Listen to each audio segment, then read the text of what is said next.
Hey everybody, this is Perch. I'm thinking about this a lot lately. This idea, and I think I'll say it simply, and then we'll kind of get into the heart of this. We'll talk about Superman and X-Men and other things.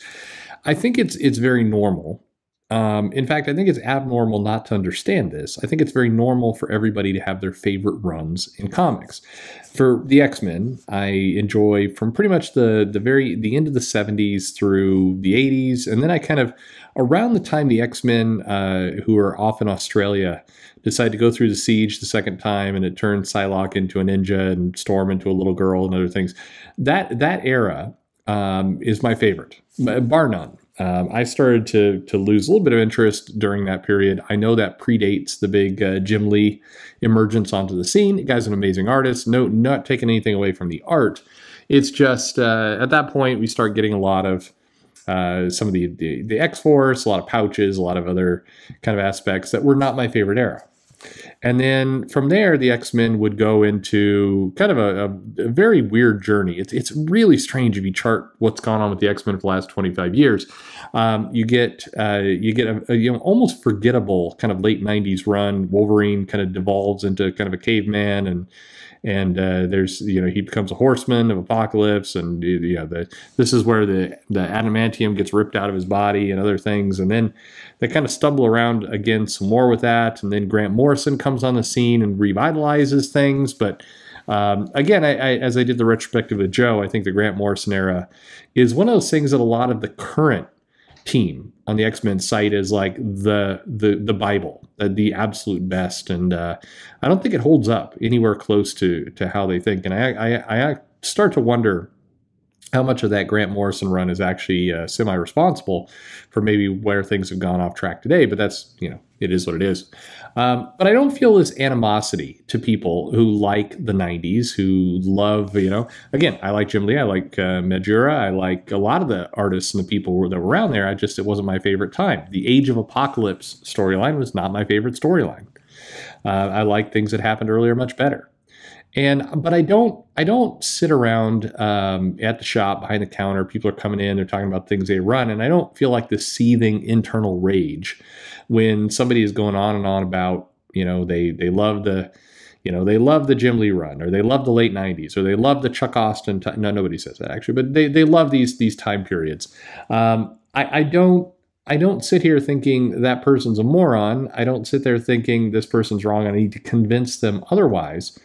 But it feels like there is a lack of tolerance, an absolute lack of tolerance for people just enjoying the run they like. And there could be a lot of reasons why people like the things they like. I mentioned this before, and it's something that people don't quite, I don't necessarily know they grab onto, but generally speaking, almost to a fault, when you were introduced into comics, when you first started collecting them, buying them, reading them, whatever it happens to be, generally speaking, 9 times out of 10, that is your favorite era, almost to a fault. And I can say this from talking and selling to thousands of people over the years. That tends to be about a 5 to 10 year window around the time when you really start getting into comics. That work for you. And it's not just the comics that are on the shelf at that moment. I started collecting comics, obviously, I'm Gen X, so I was, I was coming along a little bit later. But I got my hands on some old comics. I'm reading things from the late 70s, the early 80s, and I'm loving all of it. And that becomes the time period I like the best. I naturally, and I think people have a way of, you tend to gloss over all the crappy parts and remember all the good parts because they were introductions of you into comics. So it's somewhat natural that we have a lot of people who are millennials today that are remembering kind of Grant Morrison's time and this being great. And who knows, maybe 10 years from now, there will be a bunch of people talking about how 2017 Marvel Now is the best time ever in comics. Absolutely tremendous. Could be. But it is curious how there is an absolute, I think, disregard for other people's opinions that are normal. I say I like that time period of the X-Men, And people will lose their mind. It's not just no, I like something different.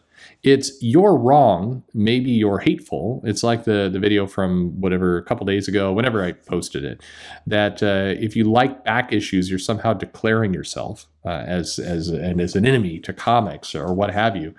I just find that weird. I find it really weird that if you like something, why do you have to crap on somebody else for liking a different thing? And by the way, it's cut both ways.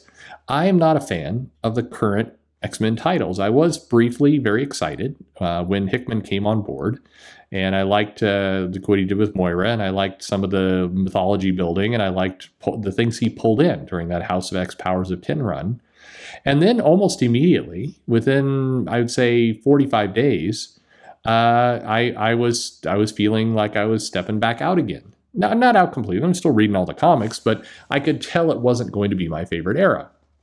But that didn't mean, I've got plenty of friends, plenty of people I talk to in mail and social media and other shops and other things who are loving it right now. And I feel genuinely happy for those people. I think I'll quote somebody else. I don't know if they want me quoting them, but that's okay. Please self-identify if you are okay with it. But I can't agree with this statement more. And I think it's so powerful that I want to repeat it because more people should hear it. I got into comics because I love comics. Anyone who doesn't, I have no interest in. I don't care about their politics. I care about great artists or fun storylines or a comic I wanted as a kid. I love the expert chat of the guys who have been around for a long time. The crazies are noisy, but on the fringes, they're meaningless.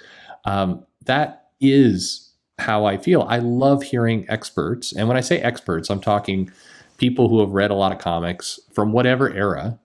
And by the way, that includes, I found a podcast over on iTunes of somebody who's really loving the current X-Men run. And also happens to love the Bendis run on Superman. And I really enjoy hearing this guy talk because he makes his case. I don't feel the same way in my heart. I don't have that same love for those runs. But I feel like the guy is got some enthusiasm and is like, this is why I like what I like. And it's clear they love comics. I find it's just really, really stupid that we sometimes see people go to extraordinary lengths to do anything but love comics, to do anything but the opposite. We've got to hate comics somehow. We've got to hate people who are not liking the same kind of comics, or not appreciating the same things. I think it comes down to we're so insecure about the love that we have. We're so insecure about the things we like that the only way we feel better about it is by crapping on everyone else. It's like anytime I see somebody going after, John Byrne, J. Scott Campbell, Art Adams, these are kind of normal targets that I see a lot. I always like, but what is the point? And bear in mind, you may think, and I hope that there's a bunch of people, quote unquote, on the left or who get called out as SJW or whatever it happens to be. I hope they're listening to this because I want to tell you, I do feel the same way.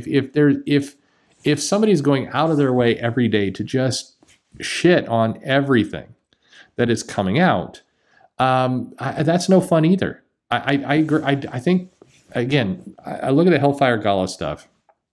It's not for me. I mean, it's clearly not for me.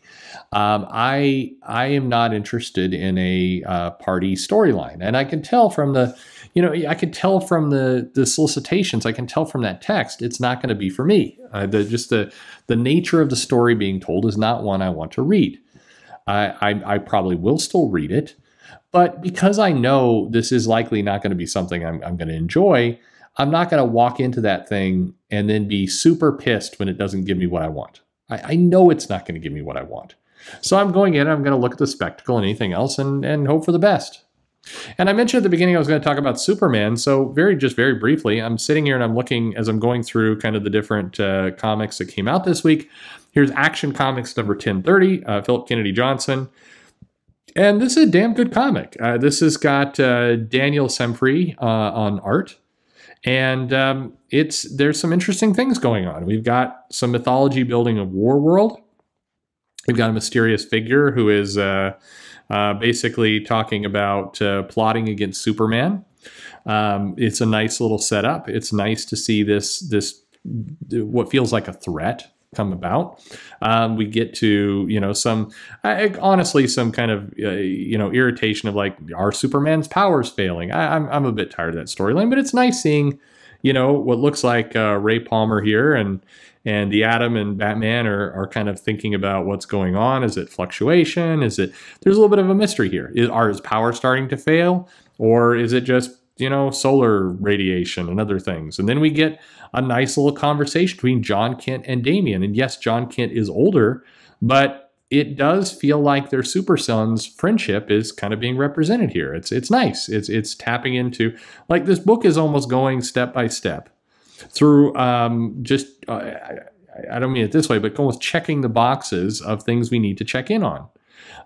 We've got plenty of text. It's not like they stopped at the text. There's a page where Lois is in the Candor library or something like that, and there's a massive wall of text of framing. But it's not bad. It's serving the story. It's catching us up. This is why Lois is important. And the backdrop of maybe there's a health problem with Superman. What could it be? I don't know. And so it's fun. And then we get the threat kind of at the end, sewing back together that there's maybe some refugees or somebody coming along, and it's fun. Is it an earth-shaking comic? Probably not. Maybe 20 more of these along the same vein. It might become that. It might become a part of a pretty powerful run, but it's fun. Now in the next issue, they could blow it all up and it would suck and we'll be off. But I think, I love comics. I love reading the different stories. I love trying to see different people's vision. I think pretty quickly I can come to a conclusion of whether I'm going to be into this or not. And then, move on. I think it can be that simple. I enjoy the idea that lots of different people are coming and they're trying to tell their story and they're trying to put something out into the world. And as I've talked about in other videos, I think the only time it really irritates me is when I feel like the person's doing that disingenuously. If they don't really want to be part of this. They mainly just are phoning it in or doing an effort that doesn't feel authentic or using it as an excuse to punk on some people they don't like or whatever it happens to be.